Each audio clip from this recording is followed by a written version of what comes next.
am I prepared to die for this or from this? And the answer is, of course, no. It feels like every point of contact is on fire all the time.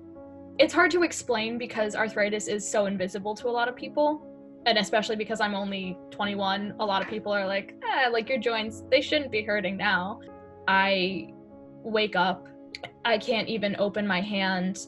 Walking really hurts. My hips hurt, it hurts to sit. Everything is on fire all the time.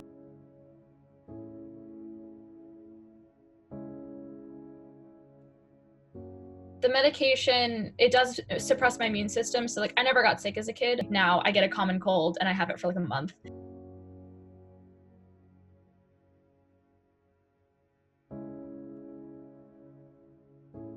I went from being a full-time college student, working anywhere from 1 to 3 part-time jobs, freelancing, going to physical therapy, and having an internship, to being at home pretty much 24/7, which is a very stark contrast.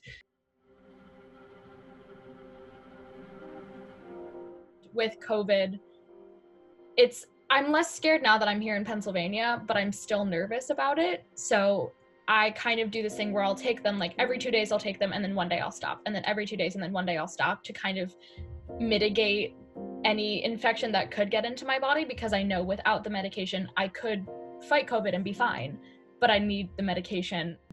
So I have been experiencing a lot more pain than I normally do because I'm choosing to not take them, because I've done it before and I know that it works, but it's like the lesser of two evils, I guess, in my opinion, because I do need the medication to function. Since finding out that I have a compromised immune system, that technically anything can kill me. There is a lot in this world that can kill me, and as long as I take those precautions, it will inevitably happen at some point that I do get sick. Maybe not from COVID, but from something. I will catch an illness. And I was looking at the ceiling and I was like, am I prepared to die for this or from this? And the answer is, of course, no. I know that it's a possibility, and I know that it's something that has always been a possibility, and it's weird to come to terms with the fact that you could die so young. I am willing to die for a lot. I am willing to put my life or my career at risk to help other people. And this illness and this pandemic isn't one of those things. And I was mad about people making that choice for me. You quite literally hold the strings to my life. And that is a really terrifying, that scares me more than dying, honestly. I'm just more afraid of people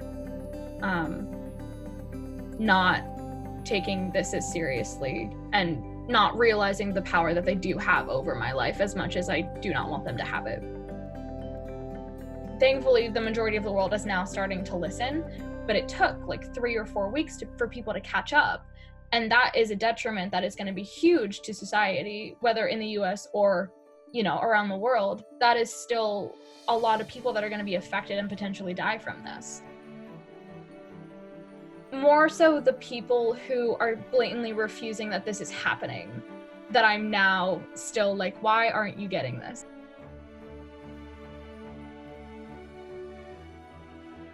It's not the end of the world collectively, but it is the end of some people's worlds, and that is a fact that does not need to be glossed over, and I think it should be brought up. I want to bring visibility to all of these invisible illnesses and all of these invisible struggles that so many people go through every day. But it's terrifying. It's absolutely terrifying. I just want to make sure no one else is getting left behind.